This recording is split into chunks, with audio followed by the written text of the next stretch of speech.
Bien, bonjour. On va commencer cette petite conférence de présentation. Donc, je suis Annabelle Grousset, je suis la présidente de l'Union nationale des maisons sport santé et avec moi, je vais vous laisser vous présenter.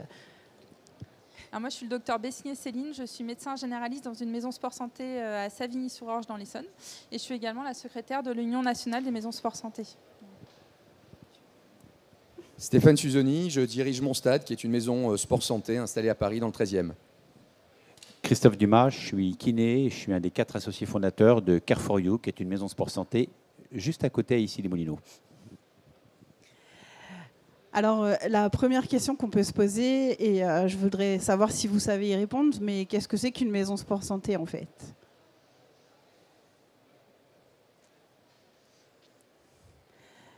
Ok, tout le monde dort, je crois. Tu commences ? Vas-y. Allez. Céline, d'après toi, qu'est-ce que c'est qu'une maison sport santé du coup ? Une maison sport santé, c'est un lieu d'accueil, d'information et de sensibilisation en fait, des patients ou des usagers qui souhaitent reprendre une activité ou qui sont en général éloignés de la pratique d'activité physique. Donc on pratique de l'activité physique adaptée, donc c'est pas du sport santé, c'est l'activité physique adaptée. En général, c'est maintenant régulièrement sur prescription médicale. Et qu'est-ce qu'on peut dire d'autre ? On pratique également, il y a également des programmes passerelles où on peut faire de l'activité. C'est un lieu de pratique également, d'activité avec des programmes passerelles qui peuvent être sur en général 3 mois. Et ensuite, c'est un lieu également de suivi des patients ou des usagers. On peut les suivre sur plusieurs années et on peut les orienter vers des clubs ou des structures qui pratiquent du sport santé ou de l'activité physique. Et ça permet de me pérenniser en fait, l'activité sur le long cours. Voilà. Moi, je peux préciser le cadre réglementaire. Donc, en tant que maison sport santé, on est habilité par l'Agence régionale de santé et la direction régionale académique à la jeunesse, à l'engagement et au sport. Tout ça s'inscrit finalement dans le prolongement de la loi dite sport sur ordonnance de 2016 et de ses décrets d'application 2017, donc qui incite les médecins à prescrire une activité physique adaptée aux patients atteints de maladies chroniques, de facteurs de risque ou en perte d'autonomie.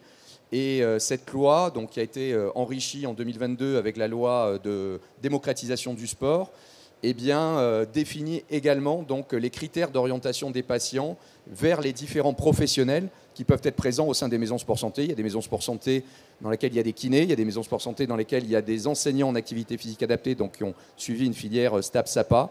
Et il y a des maisons sport santé où il y a des éducateurs sportifs donc, qui ont un brevet d'État.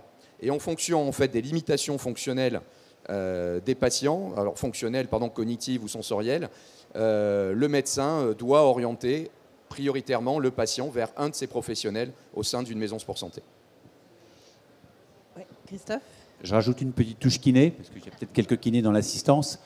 Pour l'instant, la prescription d'APA doit être faite par un médecin. Elle peut être renouvelée par un kiné, mais pas prescrite. Et il y a en ce moment un projet de loi pour que les kinés puissent aussi prescrire directement l'activité physique adaptée. Et puis je rajoute une petite chose, c'est que c'est prescrit par les médecins, mais ce n'est pas remboursé par la Sécu. Oui, pour être très complet, l'engagement, il est sur des deniers personnels. Ça peut être pris en charge dans certains cas par des mutuelles. Il y a une quarantaine de mutuelles qui aujourd'hui actent ce remboursement d'activités prescrites. Les maisons sport santé, elles, développent des modèles divers et variés qui vont permettre à des populations très éloignées des pratiques pour des causes de paupérisation d'avoir des pratiques accessibles. Pour continuer dans nos échanges, j'aurais voulu savoir quels sont les professionnels qui interviennent chez vous. Je commence. Alors nous, on a plusieurs types de professionnels. On a des éducateurs sportifs qui sont formés au sport santé. On a des enseignants en activité physique adaptée et une kiné également qui intervient, qui travaille avec nous à peu près, on va dire, une matinée pour l'instant par semaine. Et on a commencé il y a à peu près 1 an. Voilà. Et après, pour finir sur le côté médical, parce que nous, on est aussi une maison sport santé vraiment médicale, on a également un cardiologue qui travaille avec nous régulièrement pour les patients qui peuvent avoir des limitations cardiovasculaires ou respiratoires. Et on est 2 médecins généralistes plus une infirmière en pratique avancée. Donc les maisons sport santé, il y en a 500 sur le territoire et ça fait un ensemble assez hétérogène, puisque ce qui vient de vous être décrit, ce n'est pas la structure que l'on a, ni celle que vous avez. Donc on est représentatif de cette diversité. Nous, dans notre établissement, il y a exclusivement donc, des enseignants en activité physique adaptée qui prennent en charge les patients après la prescription médicale et l'évaluation des limitations, l'évaluation du risque cardiovasculaire est fait par le médecin prescripteur. Donc ça veut dire qu'il est nécessaire effectivement de travailler en amont avec les médecins prescripteurs pour réellement inscrire les patients dans une logique de parcours de soins où chacun réalise les actes pour lesquels il est le plus qualifié. Et en fait, nous, on est des passeurs dans notre maison sport santé. Notre but, c'est de rendre les personnes reconditionnées physiquement et mentalement pour s'inscrire ensuite dans une activité physique durable, qu'elle soit autonome ou dans un club de sport associatif ou dans un club de sport privé. On a une structure un peu différente, on a un lieu mixte, donc on a des professionnels médicaux et paramédicaux qui sont des libéraux, on a des médecins du sport, ostéos, diététiciens et kinés avec un plateau. On a des enseignants en activité physique adaptée pour recevoir cette population et on a aussi des coachs parce qu'on a aussi des gens qui viennent chez nous, pas seulement pour en APA. Donc on a un lieu nous, qui est destiné à l'activité physique globalement et aussi au parcours APA. Je rajoute qu'en effet, les structures des maisons sport santé sont extrêmement variées et que très peu en France sont des structures privées. 11% sont des structures privées. Et là, vous en avez déjà 2,5 qui sont des structures privées. Annabelle expliquera son cas après. Donc, on n'est pas spécifiquement représentatif. Voilà. Donc, mais le mot d'ordre de tout le monde, c'est l'activité physique, évidemment. Et pour compléter le tableau aujourd'hui, si je vous parle de la maison sport santé que moi je dirige, elle est incluse dans une maison de santé. Et donc, on fait partie des parcours de soins de cette maison de santé. Donc, l'activité physique est incluse dans le parcours de soins sur certains patients avec des financements qui relèvent à ce moment-là de la CEPAM, des financements sur les accords interprofessionnels. Et la maison de santé inclut la maison sport santé dans son mode de fonctionnement. Alors chez moi, il y a en salarié des enseignants en APA et en partenariat plusieurs cabinets de kiné, plusieurs médecins généralistes. J'ai aujourd'hui une file active d'environ 100 prescripteurs sur le territoire qui adressent des patients vers la maison sport santé. Les cabinets de kiné sont sur le renouvellement de la prescription et l'envoi aussi de patients qui ont fini leur rééducation parce que les cabinets de kiné ont aussi le choix de ne pas faire de sport santé et de ne pas s'y engager.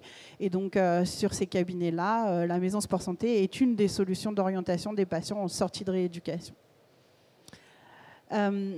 Est-ce que, Christophe, tu peux nous dire un petit peu comment vous avez lancé l'aventure, comment vous avez démarré ? Alors nous, on a ouvert en janvier 2023, mais c'était un projet qui courait depuis 4 ou 5 ans, parce qu'en fait, la ville d'Issy-les-Moulineaux a construit une cité des sports et a voulu intégrer un espace sport santé. Et donc, comme on était déjà implanté sur la ville, on a échangé avec eux. Il y a eu un appel d'offres et nous, on est... pour le faire rapidement, en délégation de service public, c'est-à-dire qu'on exploite un lieu pour une durée de 12 ans, mais qui ne nous appartient pas, qui appartient pour faire rapidement à la ville. Okay, donc c'est un dossier qui a pris du temps parce qu'il a fallu qu'ils construisent cet immense bâtiment où nous, on a 600 mètres carrés, ce qui est déjà très bien, mais ce qui est très peu par rapport à un bâtiment où il y a 2 gymnases, des terrains de squash, un amphithéâtre, un resto, plein de trucs, pistes et terrains de foot. Donc, on a eu le temps de mûrir ce dossier et donc, on y est venu, on a ouvert. Ça fait donc 18 mois, 20 mois qu'on a ouvert. Donc, on est encore en phase de progression. Et je rajouterais que nous, bien évidemment, comme tout le monde, tous les usagers ou patients qui viennent sont obligatoirement bilantés. Voilà, systématiquement, lors d'un entretien individuel, ont un bilan avec un enseignant APA, avec des remontées qui remontent à l'ONAPS, ce qui est une des obligations. Voilà. Donc tout le monde est bilanté avant et tout le monde est bilanté au bout du programme de 3 mois, par exemple, pour juger des progrès.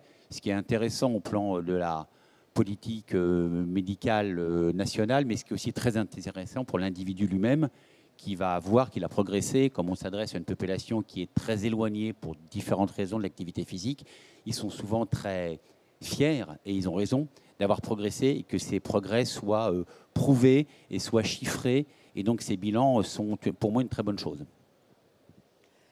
Ouais. Le bilan dont tu parles, Christophe, c'est un bilan de conditions physiques, on est d'accord, c'est pas un bilan de kiné. Alors c'est ni un bilan de kiné, ni un bilan de médecin, on est bien d'accord. C'est un bilan de niveau d'activité physique et de conditions physiques, absolument. Ok, merci. Céline, tu nous dis un petit peu comment vous avez démarré, parce que c'est un petit peu plus ancien pour vous. Nous, on est une association loi 1901, donc on a été labellisé en 2019, Maison Sport Santé. En fait, on a intégré la Maison Sport Santé à la Maison de Santé Pluriprofessionnelle et à la CPTS, que je suis également maintenant vice-présidente de la CPTS. Donc c'est vraiment un programme sur tout le territoire. Et on a été ensuite habilité en 2024. Donc nous, c'est vraiment différent parce qu'on n'est pas une entreprise. Donc on fait des subventions chaque année, des appels à projets, des demandes de subventions pour essayer que l'activité soit également possible pour les gens qui sont les plus précaires. Et sinon, c'est les patients qui financent leurs séances sur la Maison Sport Santé. Ok, merci. Chris, tu veux nous dire un petit mot sur votre aventure? Une aventure, effectivement. Donc, je pense qu'on est les plus anciens, non? Toi, peut-être? 2016. Ah oui. Non, nous, on a ouvert en 2014, en fait. Donc, mon stade, en 2014, se définit comme un centre d'expertise en santé, sport et performance. Et notre objectif, en 2014, c'est de proposer à tout le monde, du jeune adulte au senior, du sédentaire au sportif de haut niveau, une prise en charge identique, parce qu'on sait aujourd'hui que les méthodes qui fonctionnent pour la performance sont également, avec des adaptations, bien entendu, celles qui fonctionnent pour le patient le plus déconditionné. Et ces méthodes, on les a vues dans ce qui vient d'être dit, c'est quoi? C'est d'abord une évaluation médicale, ce n'est pas nous qui la faisons, et c'est ensuite une évaluation très précise, à la fois des capacités physiques, donc de la condition physique, mais également de la motivation de la personne, pour ensuite lui proposer le plan le plus personnalisé et accompagner ce plan au cours de séances éducatives encadrées par nos enseignants en APA. En fait, ce qu'on fait, c'est de la préparation physique pour des patients. Le but, c'est véritablement de les reconditionner pour qu'ils adoptent au quotidien de bons modes de vie sains et actifs. Donc voilà, on a commencé en 2014, on est reconnu Maison Sport Santé dans la même promo en 2019 et habilité en 2024. Le modèle économique, eh bien, c'est à la fois donc, de l'achat payant pour nos patients, mais aussi pour les sportifs ou pour les personnes qui viennent en prévention primaire chez nous. C'est également la capacité de mettre en place des programmes de recherche qui nous permettent d'accueillir, on parlait des publics précaires, qui nous permettent d'accueillir aujourd'hui 50% de personnes en situation de précarité selon le score EPIS utilisé par la CNAM. Donc voilà, ça c'est des études que l'on fait qui nous permettent qui sont financées et qui nous permettent de prendre en charge des personnes qui ne pourraient pas payer le service que l'on propose. Ok, pour terminer, pour ce qui me concerne, la création c'est 2016, donc c'était avant les maisons sport santé. Je suis sur une structure qui est une structure de l'économie sociale et solidaire, donc une entreprise avec un agrément ESUS, entreprise solidaire d'utilité sociale. Et cette structure, elle est ni associative ni à but lucratif complet. C'est pour ça que on est un objet un peu indéterminé aujourd'hui quand on parle de statut juridique. Mais on avance avec les contraintes de l'entreprise et avec la souplesse de l'association. Moi, c'est ce qui m'intéressait dans cette structure-là. C'est que je devenais responsable de ce que je faisais. Ce n'est pas un conseil d'administration comme dans une association qui prend les décisions et moi qui les applique. Là, c'est mes associés et moi qui prenons les décisions et quand on s'arrête, c'est de notre faute. Et en plus, on a par contre toute la souplesse qu'on peut avoir dans une association, c'est-à-dire qu'on a des possibilités d'aller chercher de la subvention, comme le fait Céline. Donc on a des projets qui sont subventionnés pour des publics particuliers, pour des parcours particuliers.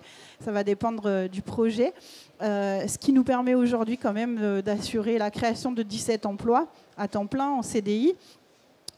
Et de dispenser auprès de à peu près 3000 personnes par mois, puisque ce que je fais dans mes salles, c'est à peu près 10 ou 12% de notre activité. Et nous, on fait du déplacement sur toute l'Île-de-France avec des domiciles, des associations, des établissements de soins, des établissements sociaux, des ESMS. Enfin, voilà, on est sur une diversification de l'activité qui permet de voir un public extrêmement large. Chez nous, on intervient de la crèche à l'EHPAD. Et vraiment, à l'intérieur de ce grand éventail de Français qu'on touche, l'idée, c'est de s'attarder sur les parcours où il y a de la difficulté, où il n'y a pas de possibilité a priori de pratique dans le milieu ordinaire qui convient. Je vais vous poser une autre question.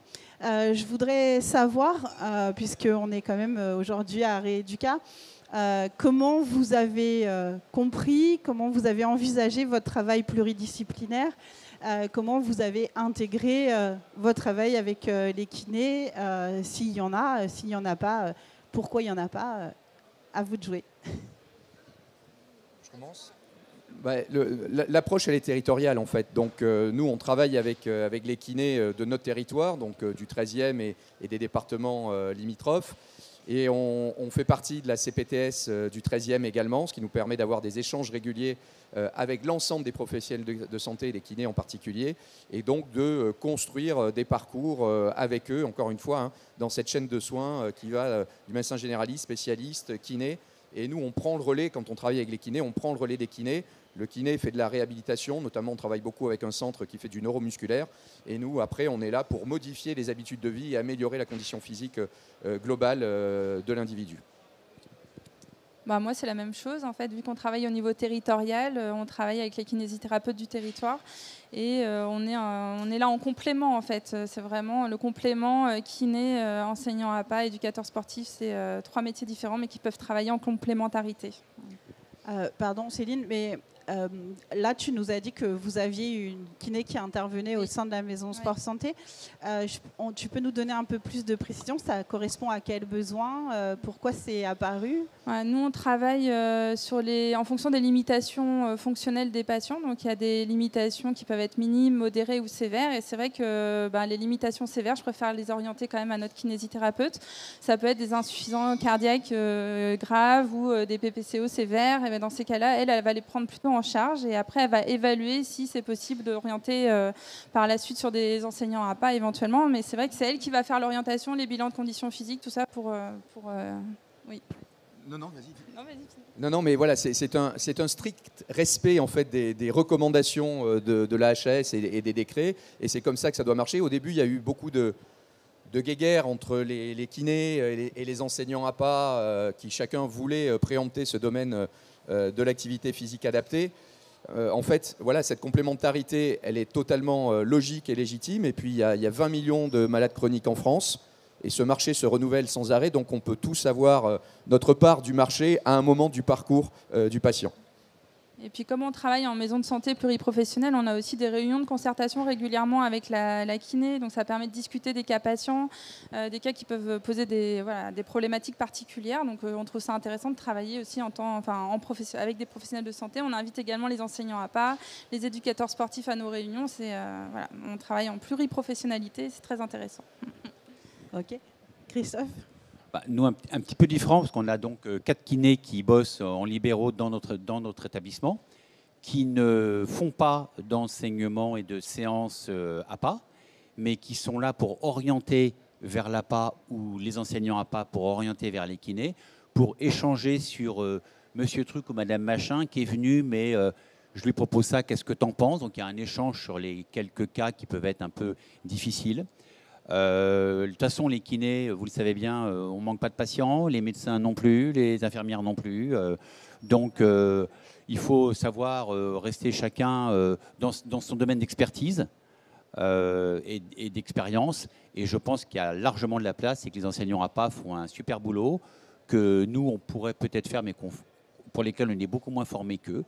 Et puis, je pense qu'il y a un truc très important dans les maisons de sport santé, quant à moi, c'est que les gens viennent et rencontrent d'autres gens et se sociabilisent en faisant des séances d'activité physique à plusieurs, créent des liens. Alors, comme c'est des gens qui sont très éloignés de l'activité physique, ce sont souvent des gens qui sont, par la solitude ou par la maladie, un peu éloignés du lien social.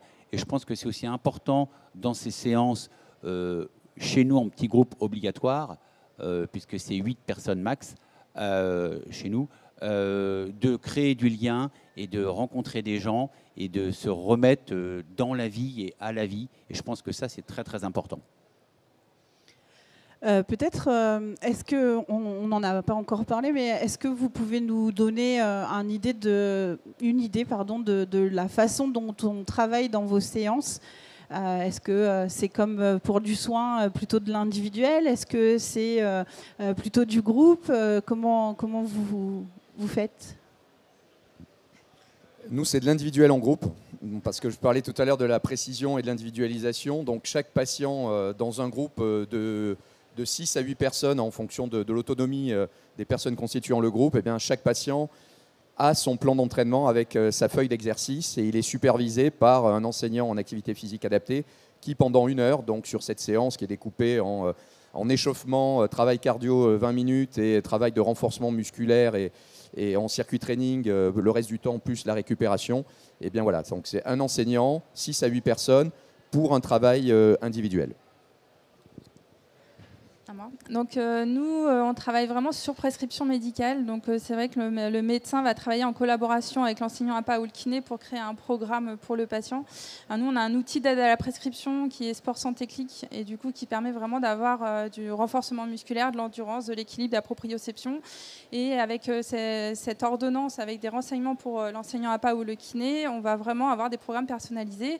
Donc en général, c'est des groupes de 4 à 8 personnes, sauf si c'est avec des éducateurs sportifs formés sport santé. Là, les groupes ils peuvent être plus importants parce que c'est des personnes qui sont en limitation minime. Donc, on peut aller jusqu'à 10 personnes sur des gymnases.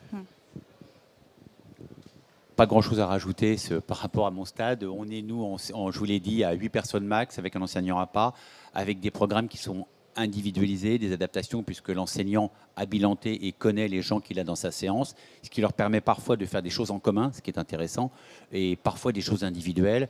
Et ça peut être du circuit training, ça peut être l'utilisation de machines guidées. On bosse avec Kijim, le hasard fait qu'ils sont juste derrière vous. On a un circuit pour les APA.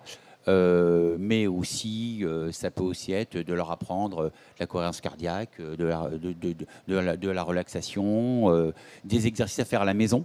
On insiste beaucoup là-dessus, parce que les gens viennent, nous, et ont 1 ou 2 séances par semaine, et on sait bien que l'activité physique et que le renfort, faut en faire.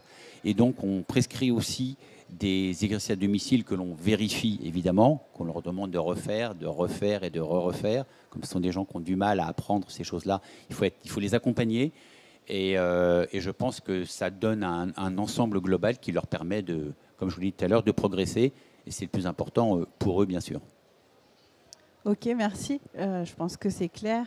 Je vais vous laisser la parole après pour que vous puissiez vous poser vos questions. Ma dernière question pour vous trois, c'est on est en 2024, c'était les Jeux, les Paralympiques il y a encore 15 jours. Est-ce que, comme un de nos parents, une de nos tutelles, c'est quand même le ministère des Sports.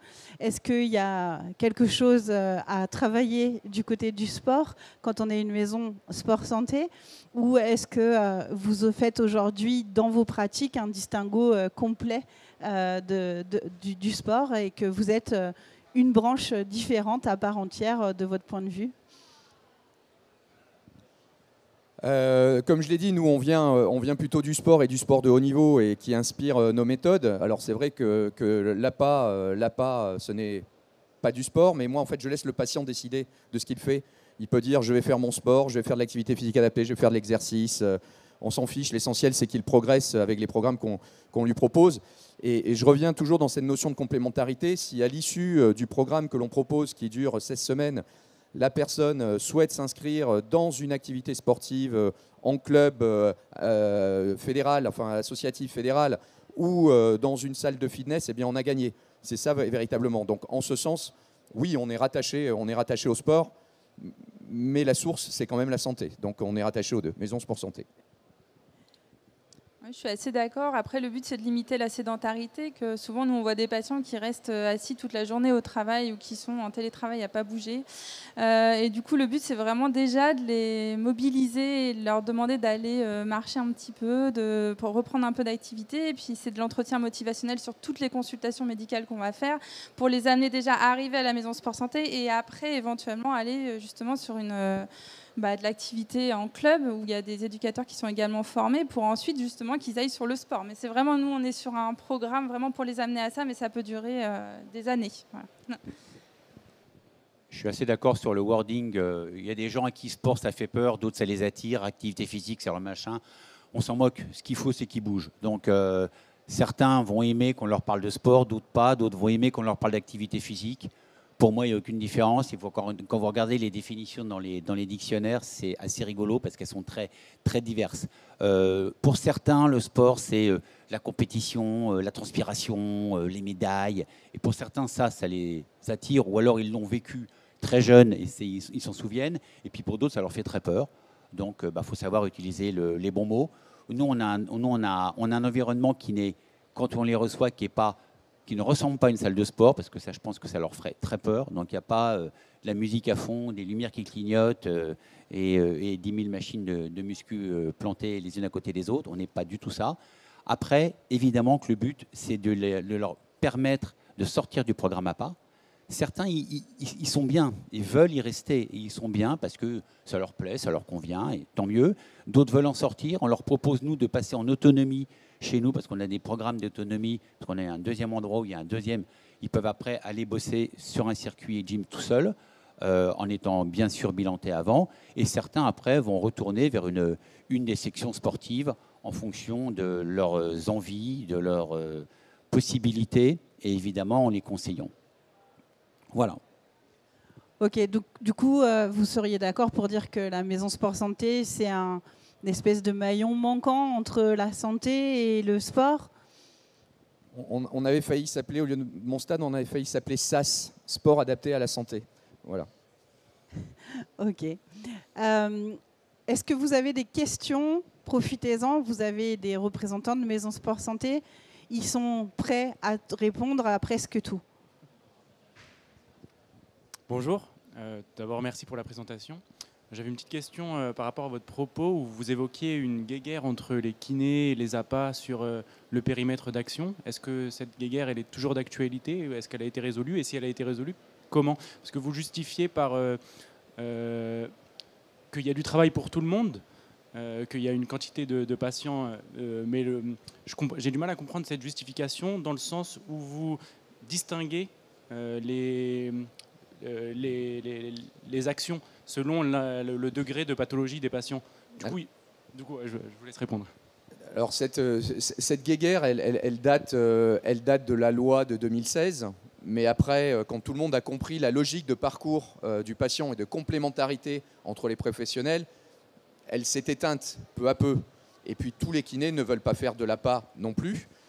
Et donc ce que je disais tout à l'heure, c'était que le marché qu'on se dispute entre guillemets, c'est un marché de 20 millions de patients atteints de maladies chroniques. Alors tous ne sont pas éligibles au sport, à l'APA, voilà. Mais 20 millions, c'est énorme. Et 20 millions, malheureusement, du fait de nos modes de vie trop sédentaires, c'est un marché qui est sans cesse en renouvellement, voire même en augmentation. Donc c'est pour ça que je dis qu'il n'y a pas lieu d'avoir de guéguerre. D'une part, parce que chacun a des compétences légitimes pour intervenir à une étape du parcours. Et d'autre part, ce marché est suffisamment grand et se renouvelle à un rythme, je crois, c'est 16 000 nouveaux malades chroniques par an. Voilà, donc chacun a sa place au bénéfice des patients pour les amener effectivement à adopter des modes de vie actifs. Pour compléter, pardon, je te laisse la place, 244 000 patients sont passés par les maisons sport santé en 2023 sur 20 millions. Il y a du boulot. C'est vrai, cette guéguerre, elle existe avec les enseignants APA, et elle existe aussi avec les préparateurs physiques, avec les coachs. Pour une raison simple, c'est que les kinés se sont mis, moi qui suis parmi vous le seul vieux kiné présent, on s'est mis à penser que les kinés devaient bosser sur un plateau technique obligatoirement et faisaient pratiquement plus que ça. C'est l'évolution de votre métier ou de notre métier aujourd'hui, et c'est donc là qu'on rentre en conflit, en concurrence avec des enseignants APA, des préparateurs physiques ou des coachs qui eux aussi bossent dans des espaces où il y a de quoi faire du cardio, de quoi faire du renfort, etc. Et donc c'est extrêmement simple de scinder quand tout le monde n'est pas au même endroit. Donc quand on a une maison sport santé où il n'y a que des enseignants APA, des médecins qui prescrivent et des cabinets de kiné à côté, c'est assez facile. Ça devient plus difficile dans les lieux où on mélange ces populations-là, ce qui est presque notre cas, pas tout à fait, parce que nous, nos enseignants APA sont salariés et nos kinés sont libéraux, donc leur métier de kiné. Mais il y a des centres qui ont essayé et qui ont échoué à cause de cette concurrence, entre guillemets, d'une à ces métiers où s'arrête l'un ou commence l'autre. Il arrive parfois que ce soit même dans des clubs pro, que ce soit difficile de faire la différence de que fait le kiné, que fait le préparateur physique, que fait le médecin du sport, qui dit quoi, l'entraîneur, etc., etc., etc. C'est le jeu. On est dans un milieu où il y a de l'activité physique, on est nombreux, il y a du boulot pour tout le monde.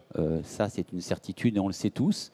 Je pense qu'il faut respecter, si les uns respectent les autres et que les autres respectent les uns, on peut parfaitement bosser tous ensemble et améliorer et rendre un service le meilleur possible à nos patients, usagers, clients, vous les appelez comme vous voulez.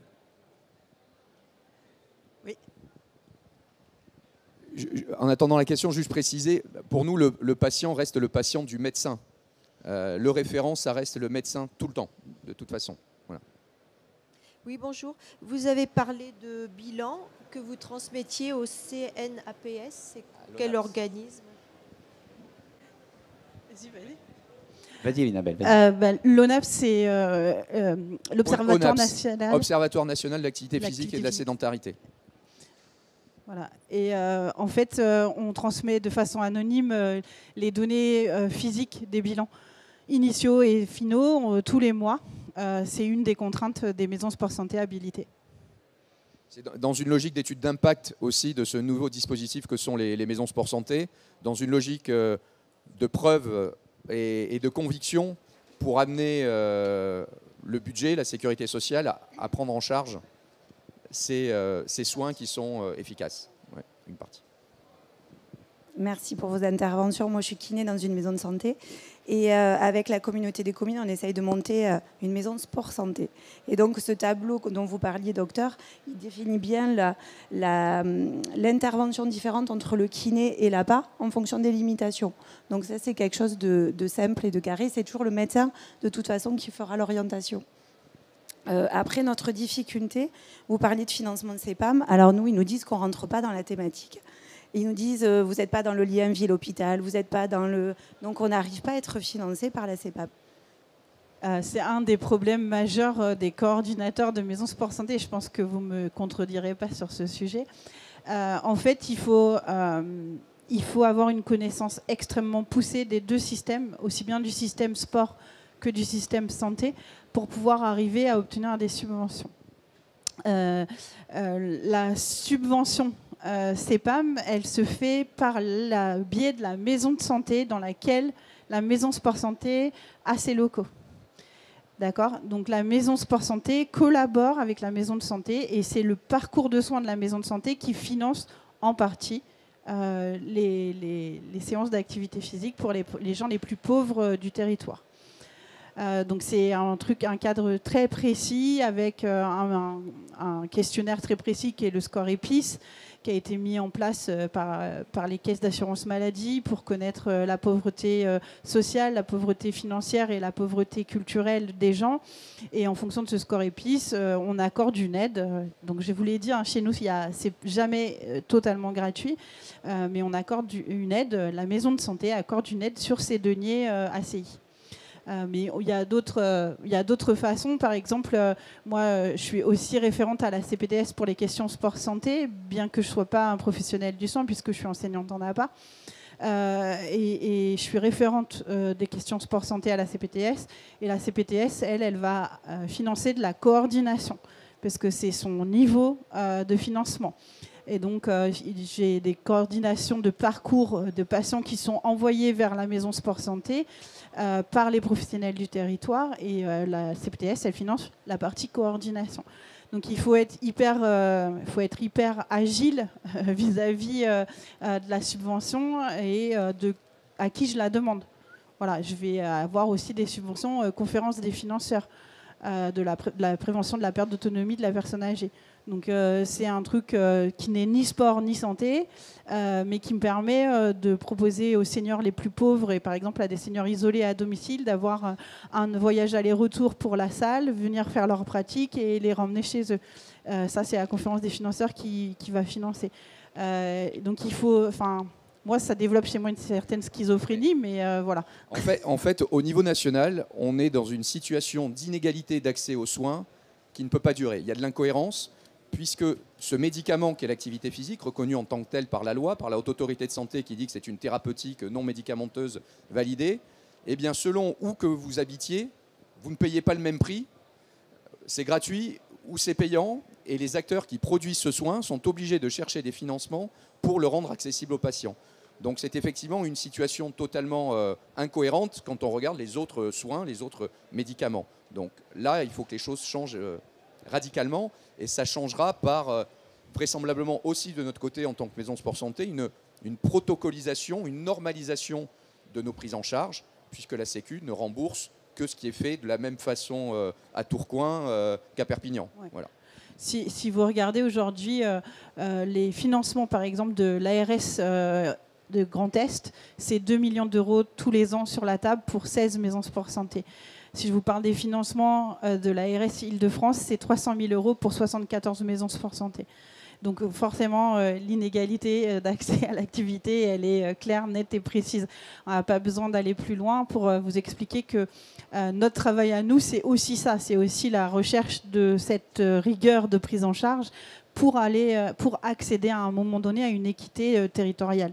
Et voilà, il y a plein d'exemples comme ça. Et si on parle par exemple des territoires d'outre-mer, on est sur des financements qui sont complètement abracadabrantesques. Et on est dans la recherche de quelque chose qui sera plus normalisé et plus régulier, mais ce n'est pas encore le cas. Il ne faut pas oublier que le réveil, il est de 2016, donc il faut aussi qu'on regarde tout le chemin parcouru depuis 2016 jusqu'à aujourd'hui. En 8 ans, il s'est passé des choses quand même. Bonjour, je voulais poser une petite question. Depuis quelques temps, j'assiste à l'essor aussi des hôpitaux de jour. Est-ce que vous avez un lien entre les maisons sport santé et les hôpitaux de jour? Est-ce qu'il y a une sorte de partenariat qui va être créé pour essayer d'agrandir le maillon du territoire avec les kinésithérapeutes et autres professionnels de santé? Oui, alors moi sur le territoire, c'est fait. J'ai des collaborations, des conventions de collaboration avec plusieurs hôpitaux de jour qui permettent effectivement le parcours, la circulation fluide de la personne qui, de patient, devient pratiquant à la maison sport santé avant de devenir, on l'espère, un sportif pour tout le reste de sa vie. Mais ça reste des initiatives territoriales locales. Donc il y a aussi pas beaucoup de maisons sport santé par rapport à beaucoup de lieux de soins. Et donc, si la maison sport santé ne vient pas à vous, n'hésitez pas à aller vers la maison sport santé. Et elle vous entendra et elle vous accueillera sans problématique. Mais ça, voilà, ça fait partie des inégalités de traitement dont on parlait. C'est que si on a une maison sport santé qui arrive à bien se débrouiller, à bien connaître son territoire, elle va avoir des mises en place facilitantes de parcours, et sinon c'est plus complexe. Bonjour. Vous parliez justement de ces inégalités d'accès aux soins. Actuellement, la sécurité sociale dérembourse et est en voie de déremboursement des pathologies affections longue durée. Comment, dans ce cadre-là, vous espérez et réussir justement à promouvoir le sport santé auprès des personnes les plus précaires. Je trouve que ça devient de plus en plus difficile et c'est vrai que les patients la plupart du temps nous disent bon bah non, là c'est vrai que c'est un petit peu trop, je ne peux pas financièrement, et ils s'arrêtent là. Alors c'est des projets, c'est pas encore acté, mais il y a des études qui sortent, et en particulier des projets qui se sont inscrits dans des articles 51 qui démontrent que les patients, alors c'est dans les maladies cardiovasculaires, c'est le projet As du cœur, et puis vous me corrigez si ce n'est pas les bons chiffres que je donne, mais je crois que cet article 51 démontre que l'économie par patient atteint d'une maladie cardiovasculaire qui suit un programme d'activité physique adapté, eh bien c'est une économie de 600 € par rapport à un groupe témoin qui ne le suit pas. Voilà. Donc il y aura des arbitrages forcément à faire à ce niveau-là, au niveau des prises en charge, mais tous, autant qu'on est ici, on est convaincus que notre soin est efficace et fait faire des économies. Convaincu, et en plus, toutes les études scientifiques le prouvent, bien évidemment.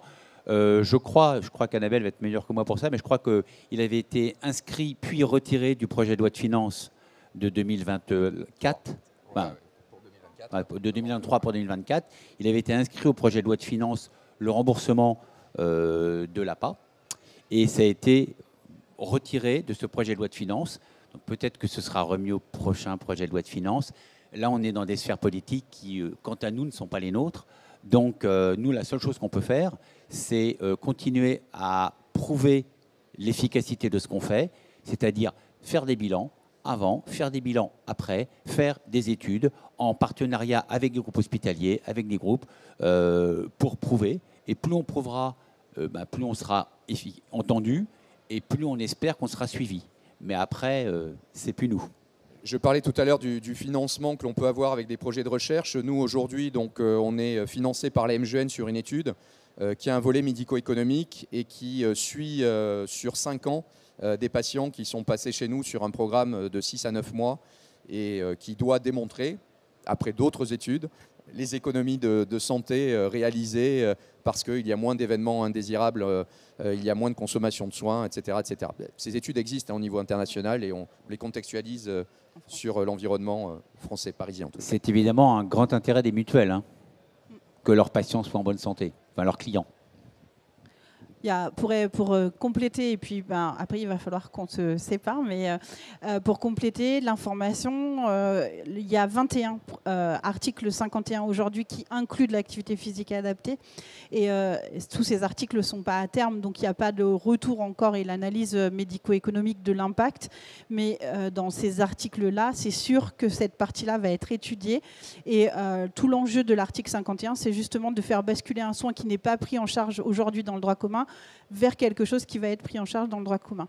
Ce que nous, on demande en tant que maison sport santé ancrée dans un pays dont l'état des finances est ce qu'il est, et vous le connaissez aussi bien que nous, ce n'est pas un remboursement total de l'activité physique à vie, ce n'est pas du tout le principe.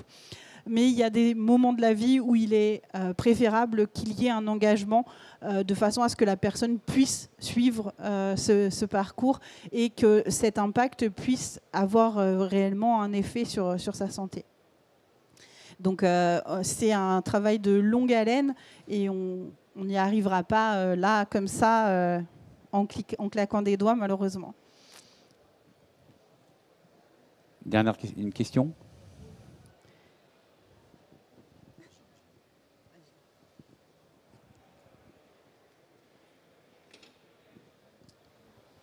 Bonjour, merci pour votre intervention. Et je souhaiterais savoir un peu vos méthodes et votre parcours pour ouvrir une maison de sport santé. Voilà. Donc quel est le montage exactement? Alors dans notre diversité, on a chacun effectivement un parcours différent. Alors moi je vais commencer. Moi j'ai travaillé depuis 30 ans dans le sport et la santé. Je bossais à la clinique du sport.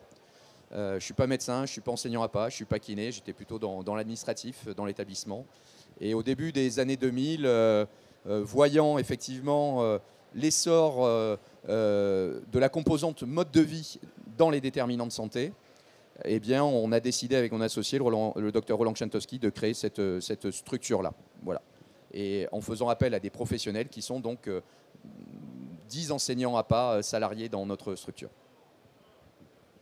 Moi, je suis enseignante en APA depuis 20 ans, un petit peu plus. Et en fait, j'ai créé une structure qui vise à réduire les inégalités d'accès à la pratique d'activité physique pour tous les publics.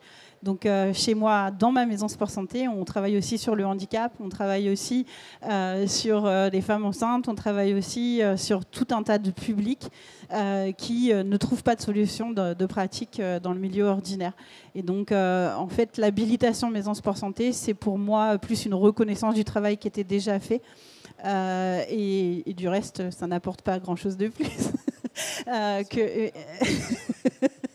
Mais voilà, pour moi, c'était important que le travail de l'équipe soit reconnu et qu'on puisse l'afficher. Donc voilà comment on a avancé sur ce cheminement-là.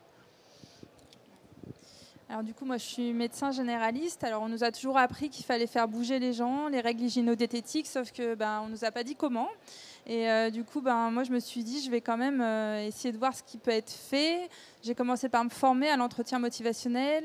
Je me suis formée sur l'obésité de l'adulte et de l'enfant, et je me suis rendu compte que l'activité physique, c'était vraiment hyper important. Donc, je me suis mis en contact avec les clubs du territoire, voir lesquels étaient motivés, les éducateurs sportifs. Ensuite, on a rencontré les enseignants APA, les kinés. Enfin voilà, ça s'est fait progressivement.